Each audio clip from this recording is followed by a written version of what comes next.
Jangan lupa subscribe, like, komen, dan share YouTube TVRI Bengkulu. Dan nyalakan loncengnya ya.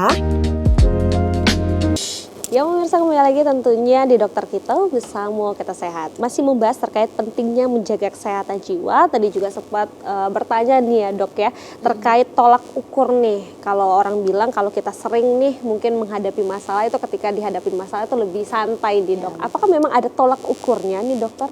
Oke, jadi sebenarnya ketika seseorang itu sudah banyak menghadapi apa ya istilahnya kalau masyarakat itu mungkin menyebutnya asam garam dunia ya istilahnya ya, kalau kita sih mengenalnya stresor lah ya. Stresor itu dan dia bertahan ya berarti memang mekanisme copingnya kuat. Karena tadi pada beberapa individu kan dengan satu masalah aja bisa jatuh dalam kondisi depresi. Itu bukan berarti individu itu lemah ya, kita tidak memakai istilah lemah dan kuat sebenarnya. Berarti ketahanannya ya sebatas itu.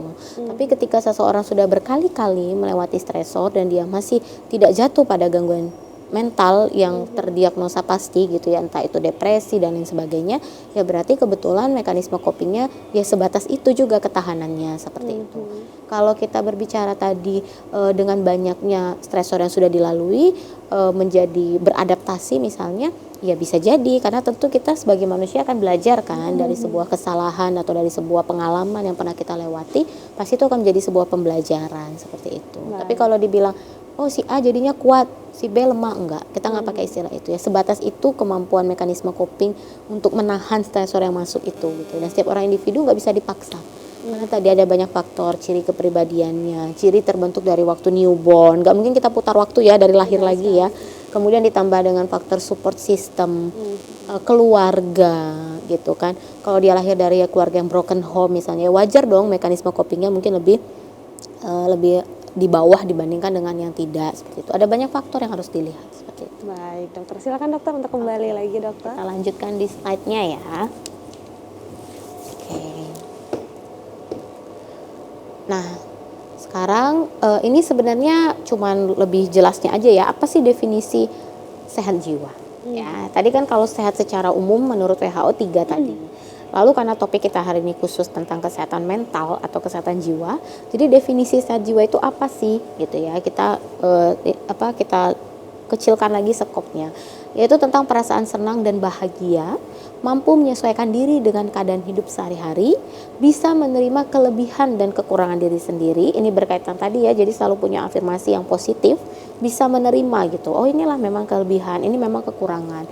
Melakukan kegiatan yang bermanfaat, aktif menyumbangkan pikiran, tenaga, dan kepedulian kepada keluarga dan masyarakat sekitar. Mungkin terakhir ini sebenarnya hampir sama dengan yang sudah dijelaskan tadi ya, artinya bisa menerima orang lain juga apa adanya.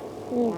Jadi sehat jiwa itu kita punya pikiran perasaan dulu yang bahagia, yang memang sehat perasaan kita, lalu kemudian kita punya pikiran atau afirmasi yang positif dan kita bisa berinteraksi atau menerima orang lain juga dengan baik.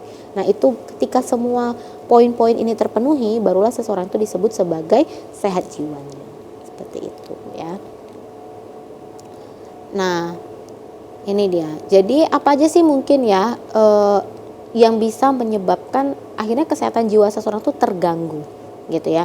Kita punya istilah namanya orang dengan masalah kejiwaan, kita juga punya istilah dengan orang dengan gangguan jiwa.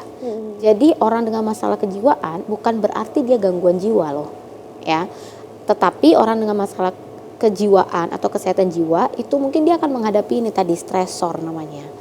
Tapi orang dengan gangguan kejiwaan itu memang sudah terdiagnosa menurut PPDGJ. Jadi memang sudah terdiagnosa pasti oleh dokter spesialis kedokteran jiwa. Gitu ya. Nah, stres itu apa sih? Reaksi seseorang baik secara fisik maupun psikis apabila ada perubahan dari lingkungan yang memaksa atau mengharuskan seseorang itu untuk menyesuaikan diri. Jadi ada tuntutan dari lingkungan, keadaan di sekitar individu itu yang berubah dari keadaan normal biasanya, yang mana keadaan itu membuat orang tersebut harus bisa ikut ke dalamnya gitu. Nah itu macam-macam ya, kita tahu ya. Misal nih kalau di tingkat remaja atau anak sekolah, dia menghadapi ujian sebuah stresor. Ya. Pada beberapa anak kita tahu kan ada yang sampai dia setiap ujian dia nggak pernah datang. Ada kan seperti itu ya, jadi dia selalu menghindar gitu. Lalu kemudian seorang ibu yang menghadapi anak yang sakit, keluarga yang sakit gitu ya. atau seorang ayah yang kebetulan lagi ada masalah di bidang pekerjaan.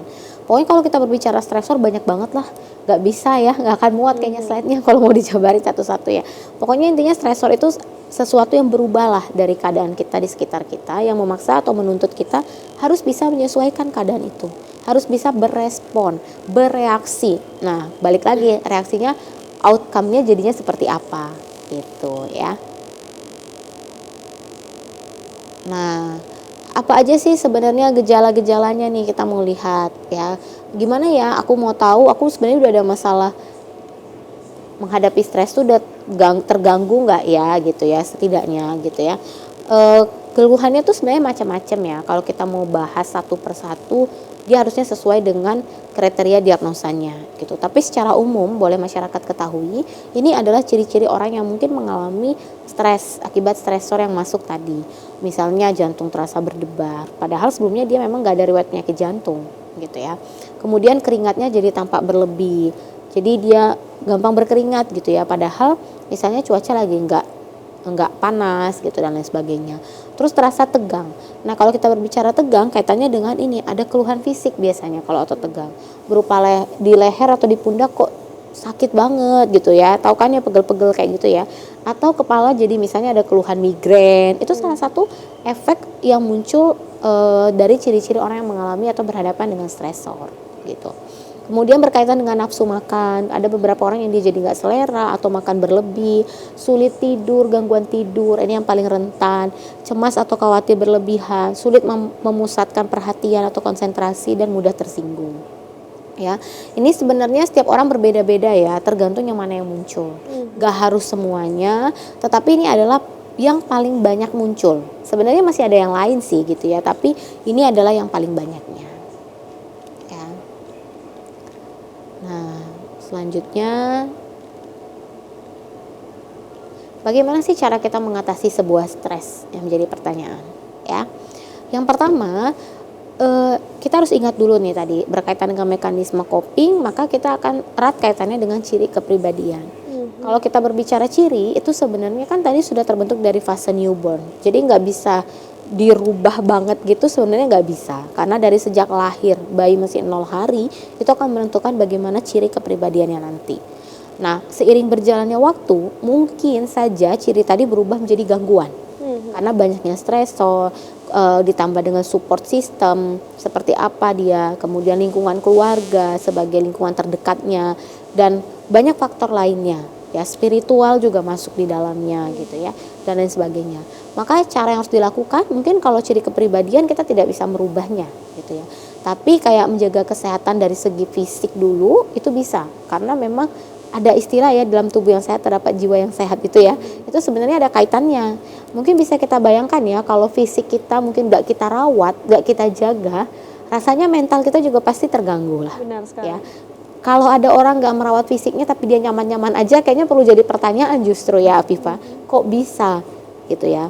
Jadi seharusnya dari fisik dulu ya, kayak olahraga yang teratur, tidur yang cukup 6-8 jam per hari, makan dengan gizi seimbang, menerapkan perilaku PHBS, hidup bersih dan sehat gitu ya. Kemudian yang kedua adalah melakukan kegiatan sesuai dengan minat dan kemampuan. Ini berkaitan dengan tadi definisi. Jadi kita bisa sebenarnya mengenali apa sih kekurangan kita dan apa kelebihan kita gitu ya. Punya afirmasi positif gitu ya. Tapi ini sering banget kita ya Afifah ya, negative thinking atau pesimistis gitu ya duluanannya. Tapi seharusnya kita bisa mengembangkan afirmasi positif, menenangkan diri dan mengembangkan hobi ya. Jadi kalau kita punya hobi tertentu yang memang sifatnya positif, boleh, itu bagus, salah satu untuk mengalihkan stresor yang mungkin kita hadapi.